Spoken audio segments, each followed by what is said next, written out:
Ever wondered what it's really like on our little homestead? Well, today we're going to take you on a little walkabout and show you the projects that we've been working on, some things we're behind on, and just what it's really like here.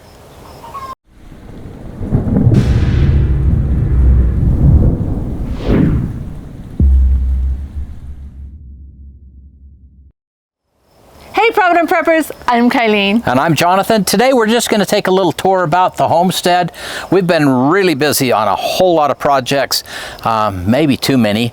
And we have our challenge coming up starting July 1, no produce. So that's starting to feel just a little bit stressful because I'm not sure we're quite as far as we'd hoped. But it is what it is. Because life just happens, right? And so on our challenge, we can still go to the store, we can still go out to eat, but we can't buy any produce at all. We have to live on just the produce that we are growing here in our own property. And for us who eat a whole lot of fruits and vegetables, that's gonna be a bit of a challenge. But come on and let's show you what we've been up to. Our next project is right here. This is a basketball court that is going to help keep the grandkids happy.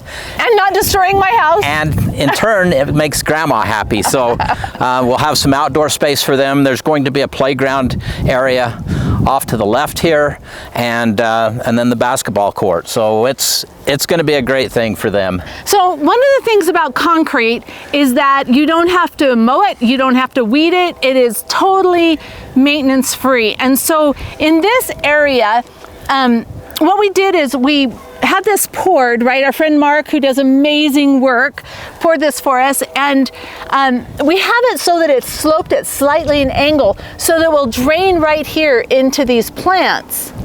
And then in these plants, what I've done is I planted some honeysuckle that will grow up this fence, and I planted some grapes, and there's actually some little berries and some medicinal plants planted right in front.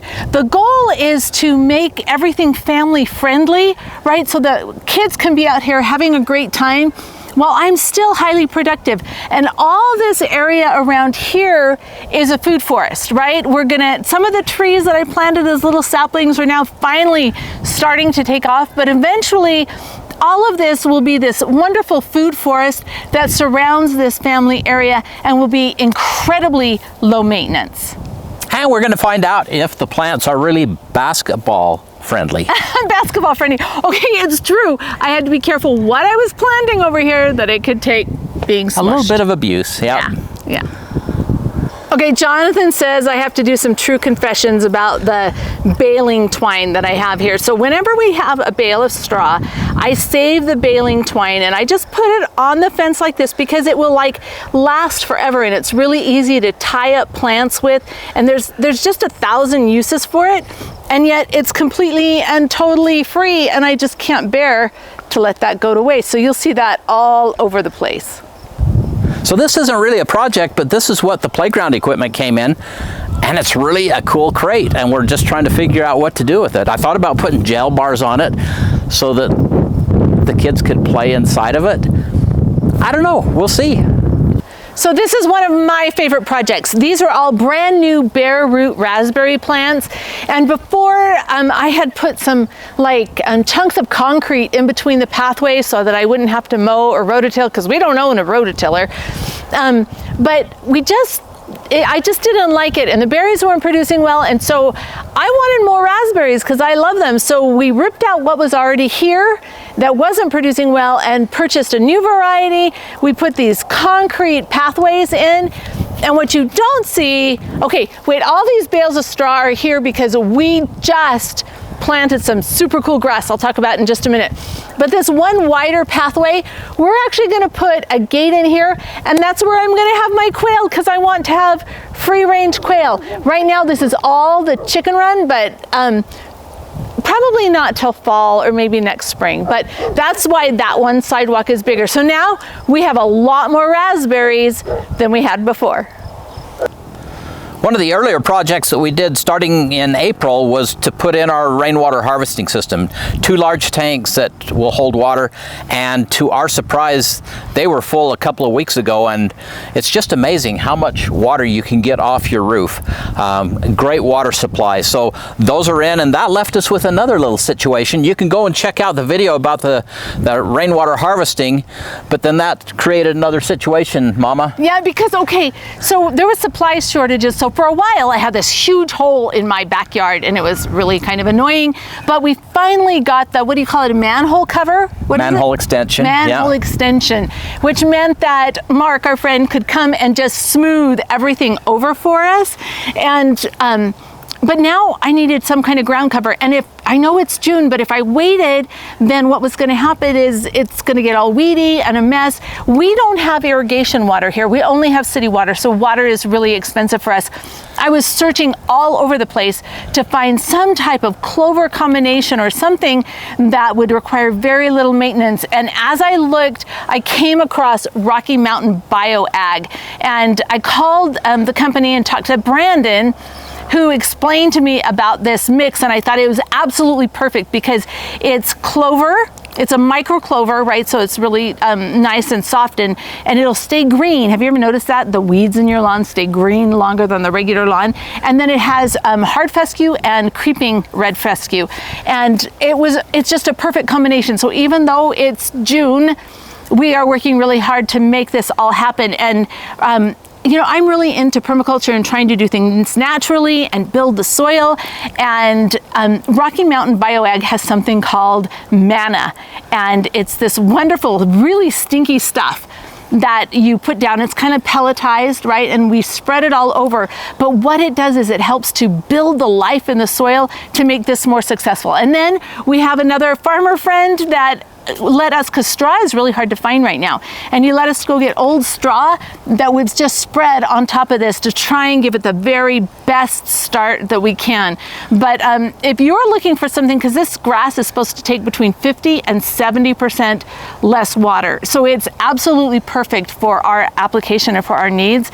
And so I would definitely check out Rocky Mountain Bioag if that is something that you're looking for, and watch for a video, because we've been working on it, and we'll see what it really looks like in 6 weeks. And another great feature about this grass mix is if you just don't have water, it will just go dormant and it will be just fine, and then as soon as it gets water again, it will green back up. But it's just a great mix that I think will save a lot of water, be very friendly to what we're trying to do. And it never needs to be fertilized. It's self-fertilizing. It doesn't grow very tall. The amount of water that's put on it will change how tall it will grow. But for the most part, you're not going to need to mow it every week. You know, we're looking at maybe every 3 weeks, maybe 4 weeks, but we're also not looking at a tailored lawn or something that's very, you know, just really just so. I want this beautiful ground cover that's soft, that crowds out all the other weeds. So I'm totally excited. So thank you, Brandon, at Rocky Mountain Bioag. One of the projects that's almost done is another freezer that we've buried in the ground as a root cellar. We have this one over here that has performed really, really well. We've been really impressed with how long we've been able to store potatoes in there. Now we've more than doubled our space with this one. I still need to build a top for it, a cover for it, but it's almost ready to go. It's just a little bit bigger in size, and it's I'm really looking forward to seeing how this all turns out. I think it's going to be great and will provide us with even more storage. Moving to the chicken coop, we had a video that we did on these feeders. We replaced our old feeder that was just kind of a mess with these feeders, and they're working fairly well. You can see there's still a little bit of slop down here, and part of the problem is I had put these in the bottom to help catch some of that, and I think it would catch a lot of that, but the glue that I used didn't hold very well, or the birds are very strong, and all of these came out on here. Now they're still in place over on the other two on the other side, but these all came out, and this is where we have the mess over there. It doesn't look as bad, so I think these really did make a difference, but right now it hasn't worked quite as well as we'd hoped. So it's June, and when you look at our chicken orchard, It's amazing how the chickens just take care of everything. They're happy because they're able to be out here where, right, they've got plenty of shade and sun and freedom. And then it's right back in here that they can have access to the chicken coop. So it works really well for them. And we are able to just throw whatever we want out here, and they just mulch it all and make it fabulous. I've got some trees that died. I was hoping that they would come back, but they didn't. But this is the area that I want for the free range quail. So I'm super excited about that. This is something that the chickens absolutely loved. It's a goji berry, so it's fixing nitrogen into the soil, which is super fantastic. But notice how all of the green here at the bottom is gone, and anything that's too high for them to jump is still there. But the bees absolutely love it, so it serves as a really good pollinator for this little food forest. These are the best nest boxes where the hens lay, and seriously, I absolutely love them because, let me show you how the eggs come out.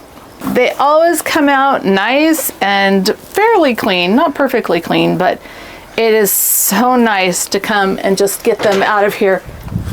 And when you put that back up, then they are protected from any critters wanting to eat the eggs. This is the north side of the chicken orchard. And if you look, we have all kinds of different things planted. This is actually wormwood. But in here where we've got our blackberries, we've got all kinds of different medicinal herbs and ground covers. This one's valerian. And it just works really well. And you can tell I'm behind on everything, right? I haven't been able to keep up with what I should have.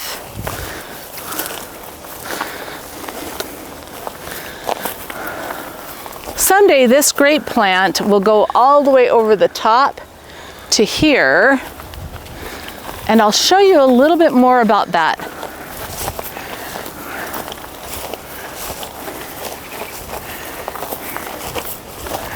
So this is where we have our rabbits, which are very, very hot right now. But we try and use all of the shelter and the shade so that they're not as hot. And each one of them have these little cardboard tunnels so that they have a place to go, because they're burrowing animals, right? Now the goal here as things mature, do you see how I've got grapes growing along the top? And then this is clematis, and that's goji, and that's actually an elderberry, and right there, that is an apricot or a peach. It's an apricot. Anyway, and this will grow all along the top, and then we'll just have this beautiful food forest feeling in here, and it should be a lot more shady for these rabbits. This is the other big plot of ground that we have the Rocky Mountain BioAg mix on, because this is right outside the door, and that's, you can see that red stick, that's where the other tank is buried.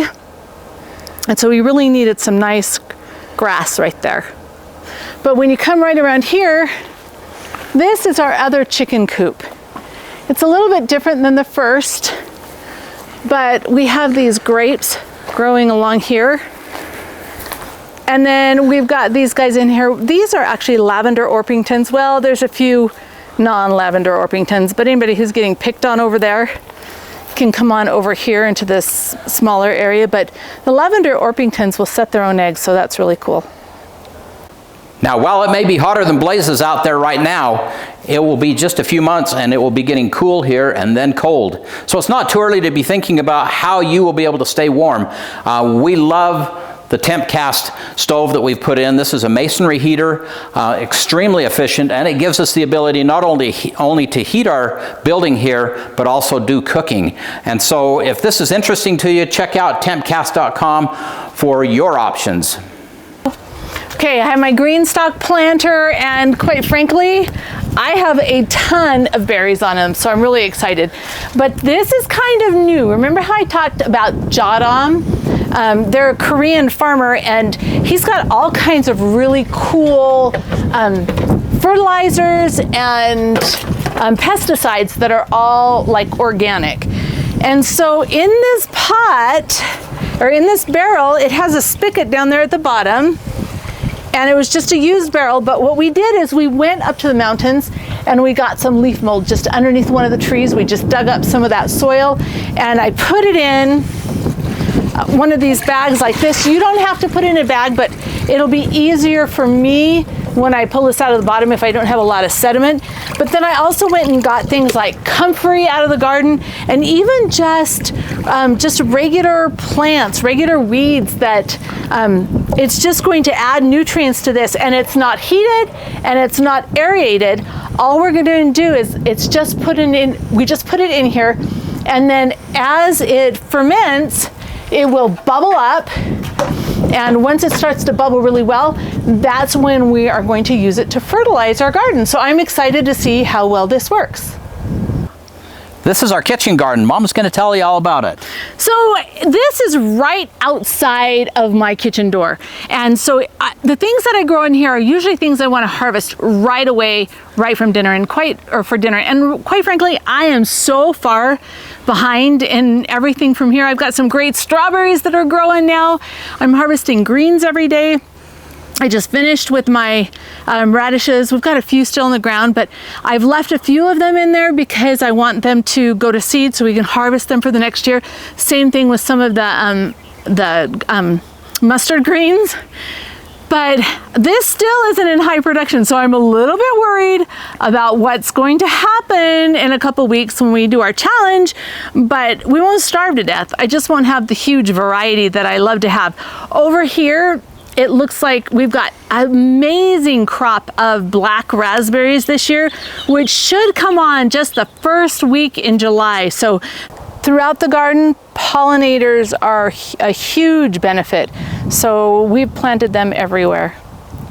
This is one of 2 sheds that we put in earlier this spring, and this has provided a lot of storage space for Mama's everything from her tools to seeds to garlic, which I can smell really strong in here. I'm not sure what the source is. I haven't dared open the box. It's for pesticide, right? Gotcha. It's for natural pesticide. Anyway, so this has freed up a lot of room in the garage, to my happiness.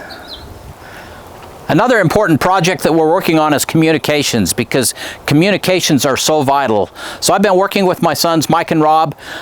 We've been using some Midland micromobile radio systems. These are GMRS, high power, and we're having some great success being able to talk. Even though we're quite extended away from each other, we're still able to have that communication. We've got a video coming out on that very soon.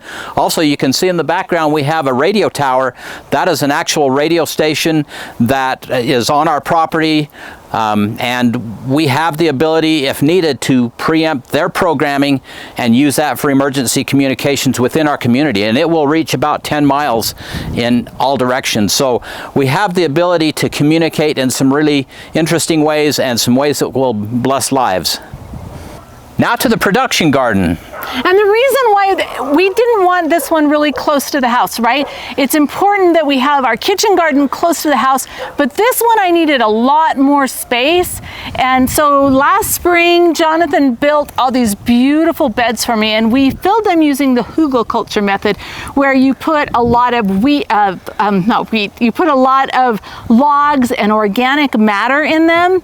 And then we topped them with the topsoil that we had pulled off of the traditional garden that was here. And they're actually working really, really well. And it's a beautiful place for me to be. Right now, in between the rows, we let it grow and we mow it down. And someday I might do something a little bit different there, put some chickens in there, or move them back and forth. And we'll see what I end up doing with it. But right now you can see it's actually really pretty for June. And we did a video a couple weeks ago about a late frost that we had, and not all of them, but most of the plants have actually come back from that frost. So I am just thrilled to death. But here we have blackberries and we have raspberries, yellow raspberries and red raspberries, and we'll just grow a tremendous amount of food here, more than our family will ever be able to eat. And the reason why we do that is because we want the ability to share. right? Yep, We want the yep. ability to share the harvest, especially when times are tough.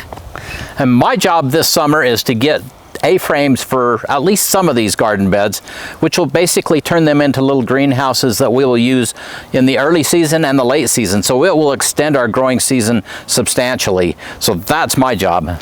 So that's just a really quick little tour. Oh, one of the other things is I'm growing some potatoes in grow bags this year. We'll see how it works. I don't know, so far they look pretty good. But so the question of the day, what are you doing to grow more food this year, right? We would love to see your gardens. If you would send us pictures or do little videos so that we can share it with everybody, so we can learn from your great ideas. Our audience is a wealth of information and resources, and we want to be able to be an instrument to be able to share all that. So make sure that you share that information with us. Just go to theprovidentprepper.org, scroll all the way down to the bottom and hit contact us, and then you can just reach out to us that way and say, hey, I'd like to send you some pictures, and I will reply back to you with an email that you could send those to us. And we just really welcome your comments also in the comment section, and help others with your ideas. And it does bless our lives as well. So thanks for being part of the solution.